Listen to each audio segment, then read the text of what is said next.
हाय, मैं आशीष कुमार सिन्हा आप सबों के लिए पुनः एक बार अपने इस यूट्यूब चैनल के माध्यम से खोटा लोकगीतों में संस्कृति, धर्म और कला से संबंधित डॉक्टर विनोद कुमार के द्वारा लिखी गई पुस्तक से जो हमारे लिए बहुत ही उपयोगी और श्रेष्ठकर है, जिसे हमें जानने की आवश्यकता होती है। तो उनके द्वारा जो पुस्तक निर्धारित की गई है खोटा लोकगीत का सांस्कृतिक अध्ययन, उसी से लिया गया ये पाठ है, जिसमें हम लोग आज जानेंगे कि धर्म, संस्कृति और कला, जिसमें हमारा गीत, संगीत, नृत्य, ये सभी इनके पहलू हैं जिसे जानने की आवश्यकता है। तो आज हम मुख्यतः गीत के बारे में, लोकगीतों के बारे में जानेंगे। तो लोकगीत जो है डॉक्टर विनोद कुमार के द्वारा जो व्याख्या किया गया है, उनमें से हम लोग देखने का प्रयास करेंगे। उनके द्वारा जो कृति है उनसे सीखने का प्रयास करेंगे कि आज हम लोगों को क्या क्या सीखना है। तो सबसे पहले हम लोग देखेंगे कि लोकगीत में हम जिस संस्कृति की बात करती है, जिस धर्म की बात करती है, उसमें भारतीय संस्कृति में धर्म की जो प्रधानता है, जो हमारे धर्मों में सनातन धर्म का जो आविर्भाव है, जो हम उसके मानने का प्रयास करते हैं, जो हमारे प्राचीन काल से धर्म की जो भारतीय संस्कृति में व्याख्या की गई है, उन्हीं के बारे में आज हम लोग पहले जानेंगे कि धर्म जो है, धर्म का नज़रिया क्या है, धर्मों के प्रति भी उनका नज़रिया, सम्मानजनक आदर क्या रहा। प्राचीन काल में धर्म भारतीय संस्कृति का प्राण तत्व रहा है। धर्म शब्द ध्री से बना है, जिसका अर्थ है धारणा करना। जो समस्त ब्रह्मांड को धारण करे वही धर्म है। धर्म की मीमांसा करते हुए महाभारत में कहा गया कि जो धारण करने की योग्यता रखता है वही धर्म है। धर्म प्रजा को धारण करता है, यानी कि धर्म जो है प्रजा को धारण करता है। इस तरह से धर्म शब्द का विवेचना करने से स्पष्ट होता है कि सर्वशक्तिमान ईश्वर का परम सामर्थ्य न्याय की संपूर्ण विश्व को धारण करने वाला है। ईश्वर द्वारा निर्धारित इस न्याय नियम के अनुसार आचरण करना ही धर्म पालन है। धर्मानुकूल प्रवृत्तियों की व्याख्या करते हुए मनु ने धृति, क्षमा, मन का निग्रह, असत्य सोच, इंद्रिय निग्रह, निर्मल बुद्धि, विद्या, सत्य और अक्रोध, इन 10 सद्वृत्तियों की गणना की है और यही धर्म के लक्षण कहे जाते हैं। मनु ने व्याख्या किया कि ये 10 लक्षण जो है धर्म के 10 लक्षण माने गए हैं। मन, वाणी और कर्म से प्राणी, मात्र के साथ अद्रोह, सबके प्रति अनुग्रह और दानशीलता, यही सत्य पुरुषों का सनातन धर्म है। तो धर्म की व्याख्या इन्होंने इस प्रकार से किया है। उसी परिप्रेक्ष्य में आज हम लोग और आगे जानने का प्रयास करेंगे कि खोटा लोकगीतों में जो है धार्मिक जीवन में जो महिलाएं हैं, ग्रामीण स्त्रियां हैं, जो पुरुष हैं, उनका धर्म के प्रति क्या आस्था रहा है, क्या किस प्रकार से खोटा के क्षेत्र में जो है धर्म को किस तरह से व्याख्या किया गया, कैसे इन लोगों ने गीत के माध्यम से जो है धर्म की व्याख्या किया, धर्म का पालन किया। यहाँ भी सनातन धर्म का प्राय देखने को मिलता है, लेकिन यहाँ खोटा के क्षेत्र में एक छोटे छोटे गीतों के माध्यम से उनको आह्वान किया जाता है, उनका अनावरण किया जाता है, उनको प्रसन्न करने का प्रयास किया जाता है। तो ये सभी आगे है।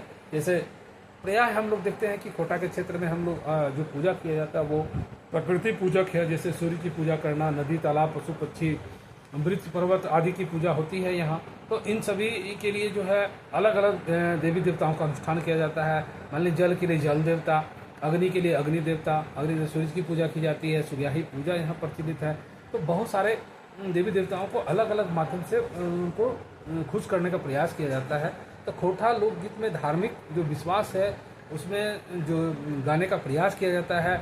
ईश्वर में सभी ईश्वर को अनावरण किया जाता है। सूर्य, चंद्र, अग्नि, सभी शिव, दुर्गा, सभी का यहाँ आह्वान किया जाता है। देवी देवताओं से संबंधित यहाँ गीत गाए जाते हैं।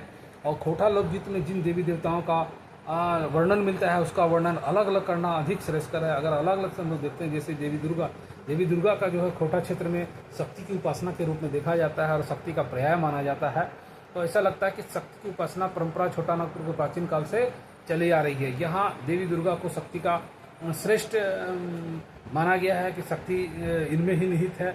इनको खुश करने के लिए, इनकी आराधना करने के लिए, इनकी पूजा करने के लिए यहाँ के लोग जो है गीत के माध्यम से उनको गा करके उनको खुश करने का प्रयास कराते हैं।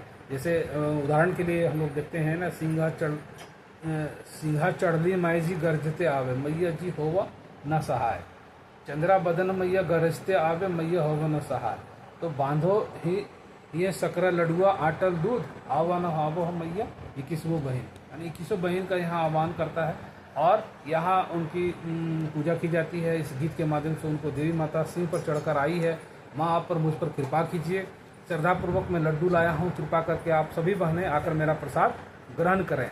इस तरह दुर्गा देवी की महिमा अपरंपार है और देवी स्थल पर पुजाने की भीड़ लगी रहती है और यहाँ इस तरह से गीत गा करके उनको वंदना किया जाता है। इसी तरह से शिव जी के लिए वंदना किया जाता है। शिव के लिए भी यहाँ हाय रे शिव शंकर जटाधारी बोने बसिह मन मारी, हो शिव शंकर जटाधारी हाथे डमरू लेके खेले झूमर जी का झोरी, हो शिव शंकर जटाधारी। इस तरह से गीत का प्रचलन है। इन गीतों के माध्यम से शिव, दुर्गा और कृष्ण, राम, अन्य जितने भी देवी देवता हैं उनका आह्वान किया जाता है, उनका वर्णन किया जाता है, उनको प्रसन्न करने का प्रयास किया जाता है। उसी तरह राम के लिए है, राम से प्रश्न पूछ करके वहाँ गाते हैं, पूछे हैं भरत जी राम कहाँ गे माई, पूछे हैं भरत जी राम कहाँ गे माई, आगे आगे रामचंद्र पीछे भैया लक्ष्मण, बिचवा में सीता चलल जाए। तो इस प्रकार से बहुत सारे देवी देवताओं के लिए अलग अलग गीत का प्रचलन है। यहाँ बहुत सारे गीत का यहाँ वर्णन किया गया, परंतु सभी तो जानना इतना वर्णन करना आवश्यक नहीं है, परंतु कुछ कुछ लोगों के बारे में जानना अति आवश्यक है। उसको हम लोग जानते हैं, जैसे गणेश जी का स्तुति किया जाता है, वट सरस्वती का वर्णन किया जाता है। तो इस तरह से बहुत सारे लोगों के लिए अलग अलग देवी देवताओं के लिए ये वर्णन किया हुआ है।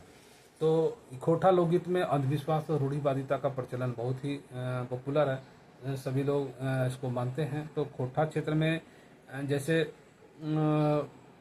रूढ़िवादिता, अंधविश्वास में संलिप्तता के कारण क्या है कि यहाँ जो है जादू टोना पर ज़्यादा भरोसा रखते हैं। जादू टोना एक करामती, एक प्रकार का मन में बैठाने का प्रयास किया जाता है। ये तो कुछ ऐसा है प्रचलन, साइंटिफिक व्यू से ये निराकार है, जिसे हम लोग नहीं मानते हैं, परंतु कुछ लोगों के मन मस्तिष्क में ऐसा बैठ जाता है और ये साइको तरह का एक प्रकार का रोग बन जाता है और जो लोगों में भ्रांतियाँ फैलाता है। तो इसको भी निराकरण करने के लिए, इसको भी आगे बढ़ाने के लिए यहाँ अलग अलग गीत है जिनमें वंदना किया जाता है और इसमें कोशिश किया जाता है कि जादू टोना को भी सनातन की कामना के लिए जो है लोग, जैसे कोई बांझ रह जाती है तो उसमें ये कहता है कि बांधो माता सरस्वती गौरी गणेशपति, आरो बांधो शिव ब्रह्मा गणेश, पूरब बांधो पश्चिम बांधो उत्तर दक्षिण बांधो, आर बांधो शिव ब्रह्मा महेश, गढ़ बांधो डोढ़ा बांधो सर्गे पाताल बांधो, आरो बांधो शिव ब्रह्मा महेश। इस प्रकार गीत जादू टोना से संबंधित और सनातन की कामना के लिए, संतान की कामना के लिए संतानहीन स्त्री पर देवी को बुलाया जाता है, तो उसे प्रश्नोत्तर के द्वारा संतान का कारण पूछा जाता है। इस आह्वान से कई देवता जैसे देवी, जल देवता आदि का आराधना की जाती है और संतान प्राप्ति के लिए इनका आराध्य किया जाता है। तो इस तरह से बहुत सारे उसी तरह से जो खोटा के क्षेत्र में, अंधविश्वास के क्षेत्र में ही एक उदाहरण लिया जा सकता है।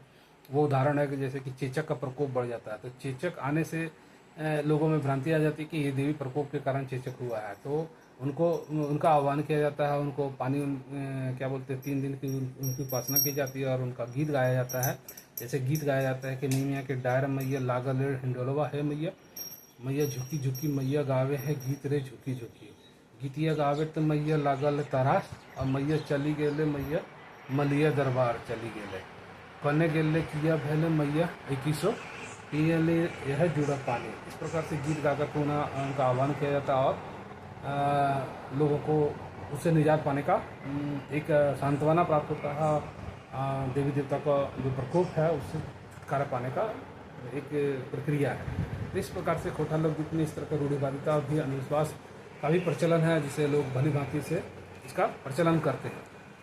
इसके अलावा खोटा क्षेत्र में लोग सीधी बहुत सात्विक जीवन जीते हैं, सीधा साधा, कभी भाग्य पर भी भरोसा करते हैं। तो भाग्य के लिए भी उन्होंने गीत गाया, हाय रे विधि बड़ी दुख देल, तकलीफ जिया गेल, हाय रे विधि सावन सूखी गेल भादर बहे गेल। मतलब सावन तो सूख गया और भादर बह के उड़ गया, मैंने बह गया। आश्विन में बूंदे नहाई भेल, फिर कार्तिक में झैर गेल देल, हाय रे विधि बड़ी दुख गेल। सभिन मिली रवि बुनल पैत राखत, आशी कर ले सेवो आज झरिक पेटे गेल। इस प्रकार से इस क्षेत्र में बहुत सारे गीतों का वर्णन किया गया है और भी बहुत सारे गीत हैं जिसका वर्णन हम लोग करेंगे। आज मुख्यतः जो है गीत जानेंगे बाल गीत, खेल गीत और बांदर नाच गीत और खेती का गीत है। आज गीत में ही हम लोग समाप्त करेंगे। इसके बाद नृत्य, लोक नृत्य, लोकनाट्य कला और ये सब का वर्णन अगले वीडियो में हम लेकर के आएंगे।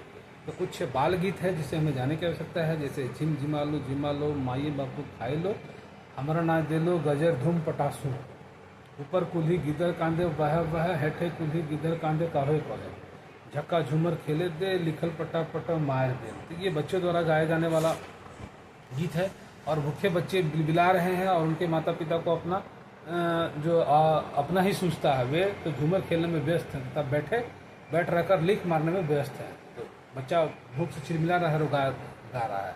इस तरह से खेल गीत है ना। बच्चे द्वारा खेलने के समय में गाया जाने वाला गीत जो है खोटा में प्राय देखा जाता है। इसमें है से इंचित बिचित दांत किट किट लहुआ लाठी चंदन काठी हम मेरा तू दो चार। यह गीत प्राय गोटी खेलने के समय में गाया जाता है। इस प्रकार से खेल गीत है। उसी प्रकार के बांदर नचवा गीत है। बांदर नाच जो खोटा में प्रायः देखा जाता है। यह परंपरा इसके वन क्षेत्र होने के कारण पड़ा है, जहाँ जंगली जानवरों को आत्मसात कर उसे मित्र बनाने की मंशा रही है और यह गीत प्रस्तुत किया जाता है। जैसे धान बुनो पहिया का नारी, समधी के गिदर बुतरू सभे अनारी, मधुपुरे के दाल चार रामगढ़े के पानी, अलग अलग भात रांधे नागपुरे के रानी, धान बुनो बीचे खोंदरी और समधी के दुगो माग दुयो अंदरी। इस प्रकार से जो बंदर नाचवा गीत है वो इस क्षेत्र में लोग जंगल झाड़ में रहने के कारण जो है बंदर से उनका प्रेम खेल और संबंधित ये बच्चों को खिलाने का एक प्रयास किया जाता है। उसी तरह खेती बाड़ी के लिए जो गीत है, कृषि प्रधानता होने के कारण खोटा क्षेत्र में खासकर मकई रखवाली के लिए जो गीत गाया जाता है वो इस प्रकार है। पशु पक्षियों की रक्षा के लिए आग सुगवा रहने बोने आन सुगवा चो बरिया थरेबो सुगवा मुंडियों मचो। बोलता है अगर आओगे तो अगर पकड़ा जाओगे तो मुंडी मचोड़ देंगे, हाईले इस तरह करके उसको भगाया जाता है। इस प्रकार से गीतों के माध्यम से हम आप सबों को आज बताने का प्रयास किया है। अगला हमारा जो होगा लोक नृत्य, उसमें हम लोग प्रयास करेंगे कि झूमर के बारे में जानेंगे, झुमटा के बारे में जानेंगे, है ना। मर्दाना झूमर क्या है, जनानी झूमर क्या है, झुमटा क्या है, खेमटा क्या है, लुजरी क्या है, ये सभी जो नृत्य है। डांडधारा नृत्य क्या है, गोलवारी नृत्य क्या है, कर्मा नृत्य क्या है, गवार मंगा नृत्य क्या है, सोहरा नृत्य क्या है, इसके बारे में हम लोग अगले पार्ट में हम लोग प्रयास करेंगे और अच्छे से समझने का प्रयास करेंगे। तो आज बस इतना ही। आज हम लोग गीत के बारे में जो जाना है, मुख्यतः गीत के बारे में प्रयास किए हैं। आप सभी से अपेक्षा होगा कि हमारे चैनल को सब्सक्राइब लाइक शेयर जरूर कर दें, ताकि मैं इस प्रकार के वीडियो और आके लेकर के आप लोगों के बीच आऊँ।